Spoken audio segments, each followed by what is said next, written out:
5, 4, 3, 2, 1, 0.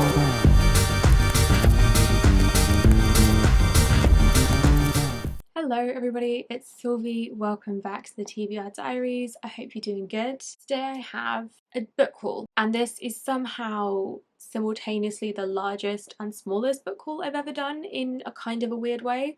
It's 9 months worth of book buying, which is the largest part. But also I have done bigger book hauls from shorter amounts of time, and considering this is 9 months worth of books, it is actually not nearly as many as you might expect, especially if you've seen some of my previous book hauls, because I do love to buy me a book. Anyway, as you probably know, because I never shut up about it, I did my master's dissertation this year. I finished my master's degree, and that kept me very busy. While I wasn't reading books, I also wasn't buying them, which is unusual for me, because usually I like to keep up my book buying as a hobby in and of itself. With all that being said, I'm gonna get into it, and I'm gonna start with, first up, this is Babel by Aoife Kuang. This has been wildly popular, so hopefully I don't need to say too much about it. But this is a dark academia. I think this is also a fantasy, but I'm not sure if it leans more into the fantasy or more into the dark academia side of things. This is set in Oxford, 1836, and I think this book is in part a kind of response to the critique that dark academia as a subgenre has been very Eurocentric, very white, very classist, very racist, and I think this is going to push back against that a little bit. The Body Keeps the Score by Bessel van der Kolk, which I apparently bought from Gaze the Word. No, that's not right. I bought this from the London Review, and the Gaze the Word bookmark was actually being used as a bookmark. I don't remember a single thing I read, so we'll just start the book again. This is a non-fiction. One of my book buying resolutions or anti-resolutions at the beginning of this year was to stop buying non-fiction. And there are 2 non-fiction books in this haul, but I feel like that's not too bad. This is about mind, brain and body and the transformation of trauma. I think it's the mind-body connection and how trauma is stored in the physical body because the mental is the physical, and that kind of connection, which is something I'm just interested in from an interest point of view, and also personally quite invested in as somebody who's had a shitty year. So I'm looking forward to this. I've heard lots of really good things. This has had so much praise, and the things I've heard about it kind of line up with the things I already think and feel and believe. Yes, I'm planning on reading this one this autumn. It was on my autumn TBR. I'm a little bit daunted, I will be honest, but I'm looking forward to it. Next up, this is The Archive of the Forgotten by AJ Hackwith. This is the second book in the Hell's Library series, and the first book was called The Library of the Unwritten. I've said all this before, so I'll be brief, but I enjoyed the first book, didn't know if I was going to continue on with the series, but it's been over a year now, and I have still kept thinking about the book and where we left the characters at the end of the first book in Hell's Library, and wanting to know what happens, so I bought the book. This is a fantasy. It's set in the library where unfinished manuscripts kind of go when their authors die. One of the characters sort of comes to life, starts wreaking havoc, and then there's a bit of a hell-heaven battle of some kind, which I don't fully remember, to be honest, but it's a good time. Another sequel, this is The Second Rebel by Linden A. Lewis. I thought this was a duology, and I thought this was the second and final book, and I said that in my autumnal TBR when I put this on the list. I was like, yes, I'll finish up this series. No, I won't. There's at least a third book coming, but I'm going to read it anyway, and I'm very much looking forward to it.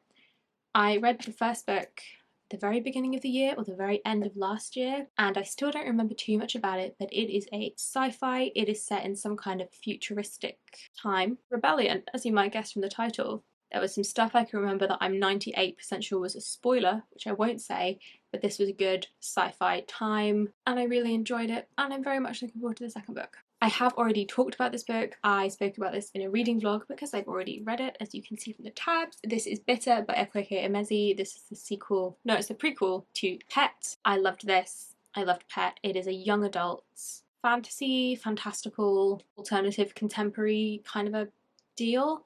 In Pet, we learn that monsters used to exist but were eradicated, and that's partly a kind of fictional, fantastical monster and partly the monstrous things that people do.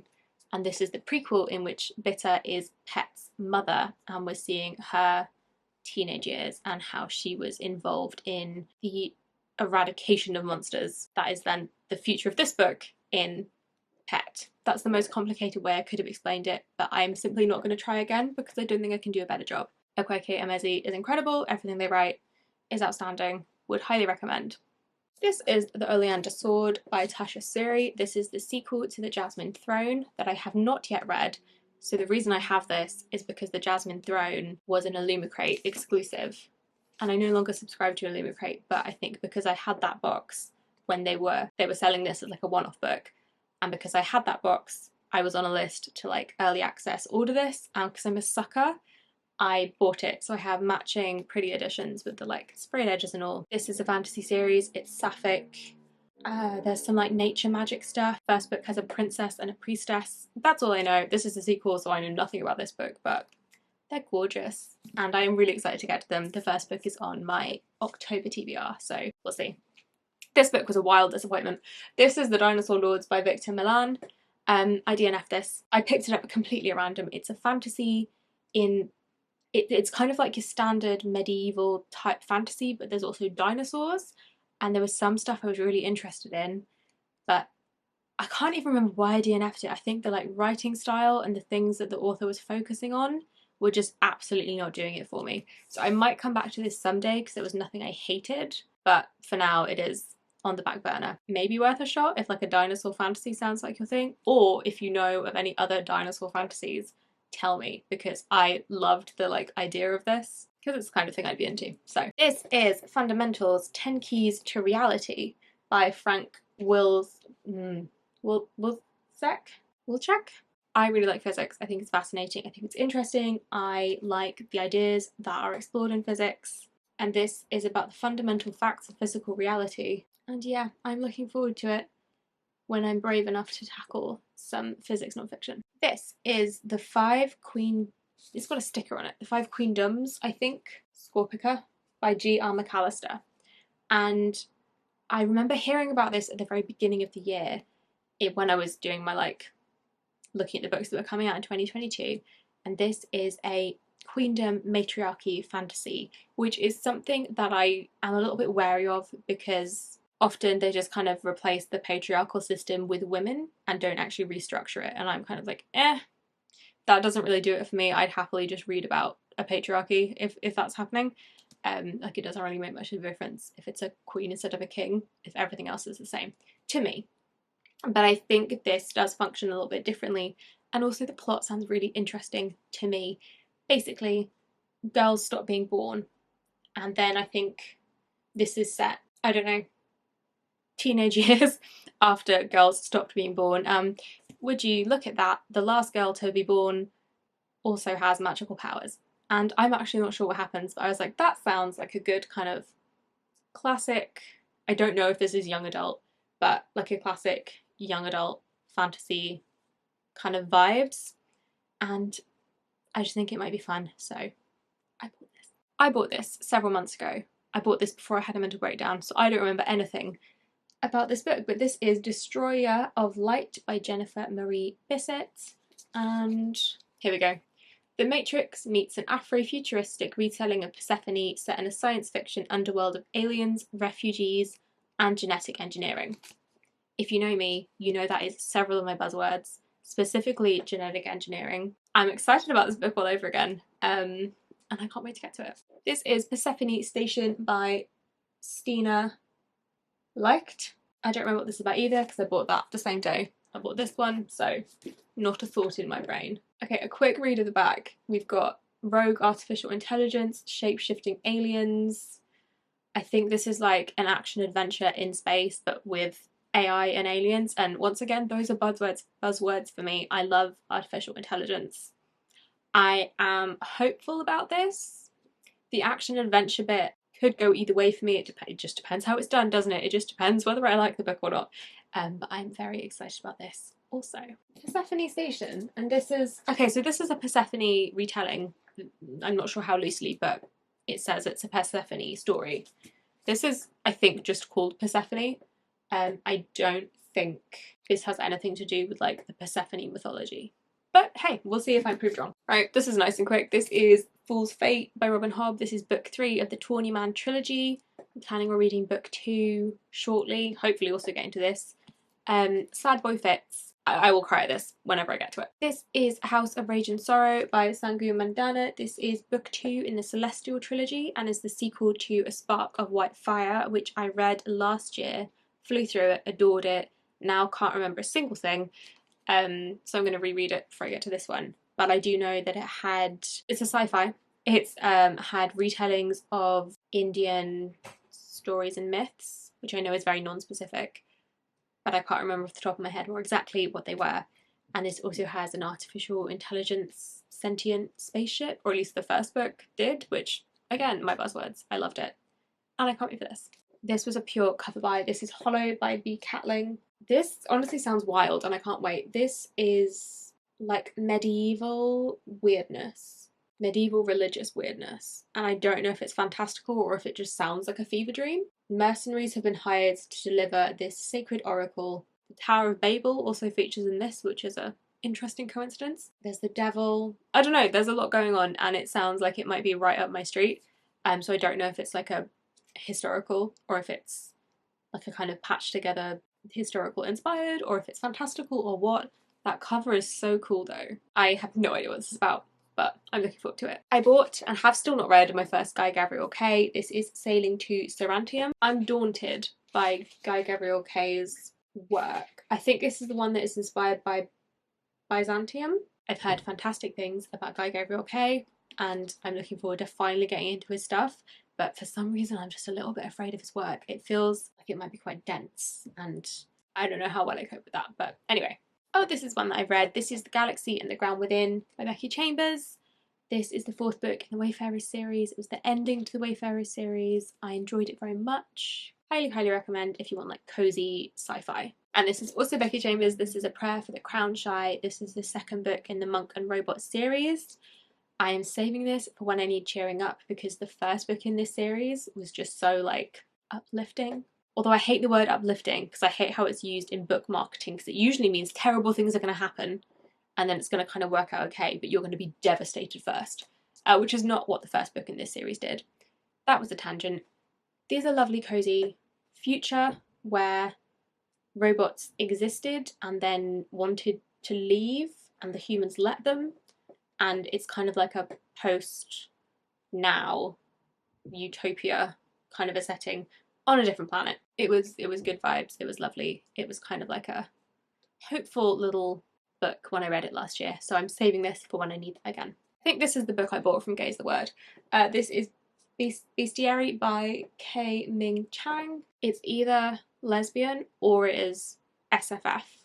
Or both. Mother tells daughter a story about a tiger spirit who lived in a woman's body. Soon afterwards, daughter wakes up with a tiger tail and more mysterious events follow. So I don't know if this is incorporating like existing mythology or folk tales potentially. I think it's giving me that kind of vibe. It's giving me like speculative, fantastical, literary folk tale sort of a thing, which I'm looking forward to. I don't know anything about this book. This is The Magnificent Sons by Justin Myers. I think I saw Leanne talk about this. I don't know if she'd read it or if it was in one of her book hauls, but it just sounded interesting. This is contemporary. This is about Jake, who has the like sort of on paper life is great. His younger brother comes out as gay and then he's tackling his own bisexuality. It sounds like an interesting exploration of that, and I'm sort of saving it for when I want something contemporary. It doesn't sound like it's going to be devastating, I hope. So many contemporary like queer identity type books I hear of are usually heartbreaking, and I don't think that's what this is going to be. Fingers crossed. Right, the last book that I bought myself. This is The Ruin of Kings by Jen Lyons. This is the 1st book in the Chorus of Dragons series. I did read this. I read this on audio about 2 years ago, and I know I enjoyed it, but I know I was wildly confused and that I would need to reread the 1st book before I could continue with the series, but like read it not on audio. I think it had like jumping timelines and lots of made up fantasy names and I just got confused. But yeah, epic fantasy with dragons. Okay, so these are all the books that I was very generously gifted for my birthday last week, and I'm extremely excited about all of them. So this is A Taste of Gold and Iron by Alexandra Rowland. This was a present from Anna. at Read to Me at Midnight. I will link everybody who I've mentioned in the description box. And I'm so excited about this book. First of all, she's stunning. This is a fantasy, and all I know is that there's like a prince and his bodyguard romance situation, and also presumably a threat to the prince's life, and some political stuff. That's honestly all I know. I just thought this sounded fantastic, and I'm very much looking forward to reading it. Yellow Jessamine by Catling Starling was a gift from Aoife at Pretty Purple Polka Dots. This is a very short little book in which our main character, I nearly said main calendar, I don't know what's wrong with me, but our main character controls the dying city of Delphinium with trade deals and secrets, but then a mysterious sickness springs up, and I don't know, it's a mysterious plague. What else do you want me to say? And it's threatening our main character's livelihood, and presumably some like creepy shit happens. This is dark and weird and has a plague, and that's about all I know. I am so excited about this. So this is The Witness for the Dead by Catherine Addison. My brother gave me this. Yeah, because it has no note, and I think he just said he picked the one that looked cool, which is a valid way to choose a book in my opinion. This is I think it's a sequel, but it's more of a companion to The Goblin Emperor by Catherine Addison, which I love. Is a very like gentle, considering how political it is, fantasy in which a half goblin prince who was kind of exiled because of his goblin mother, who was never expected to be king, becomes king. This follows one of the characters from that first book who has been not exactly exiled, but not escaped from politics. So I think it's going to be more of the same. Like, political minutiae is not something I always love in books, but the way that it was done in The Goblin Emperor, because it wasn't too like dark and dreary and depressing and deathy, I just really loved it. So I'm hoping for more of the same from this.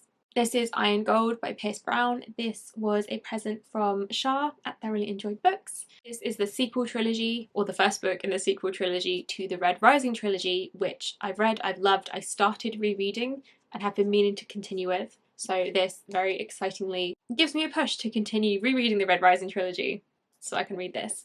Red Rising, I'm not going to give you any spoilers. Red Rising was a dystopian-ish, fantasy-ish sci-fi about uprising and rebellion and all that jazz, and I loved it, and I'm very excited to have a good reason to continue with the series. And then these last two books were both from Shannon at 155 Books. She got me The Death of Jane Lawrence, also by Catling Starling, and I don't know what this is about.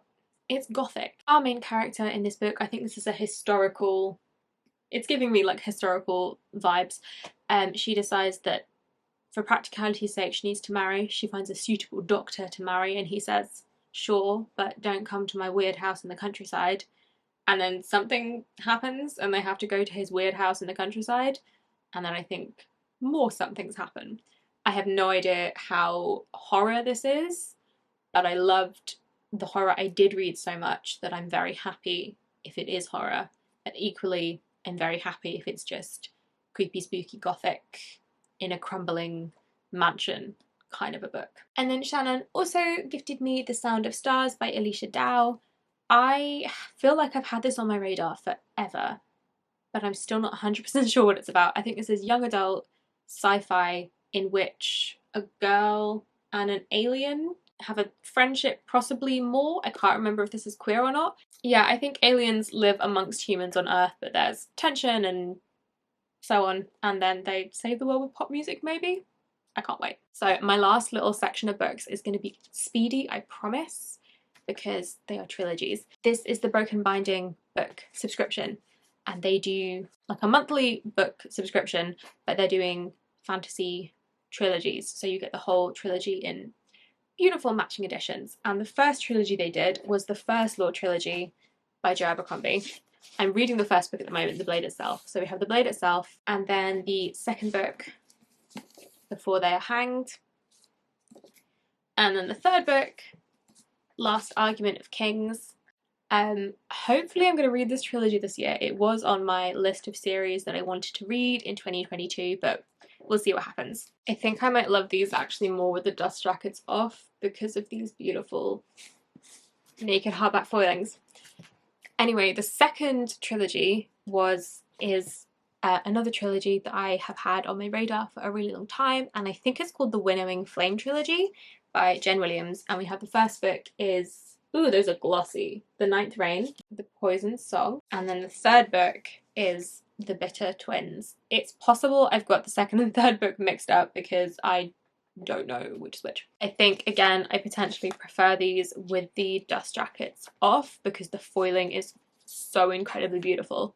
Absolutely thrilled that I signed up to this subscription because I was like, oh, it's pricey and I shouldn't because it's not essential, but they're beautiful and I love them, and I'm very pleased that this is something that exists because I don't need the book box and all of the like stuff, and I didn't like collecting first books in series and then knowing that it was going to be a pain in the ass. I'd either have to like commit to buying hardbacks or, you know, it was a bit of a pain. But you get the whole series and they all look stunning, and I am thrilled. Anyway, this has been a really long video, so I'm going to wrap it up. That is everything that I have acquired in the last 9 months, and actually, is that only 31 books? That's wild. 31 books in 9 months. That's also less than I've read, so we're good on that front. Anyway, my battery's flashing at me. I'm going to leave it there. Thank you very much for watching. Let me know if you've read any of these, if you would recommend any of these, if you think I would particularly enjoy and should bump any of these up my TBR, all that good stuff. And I will see you in the next one. Thank you so much for watching. Bye bye.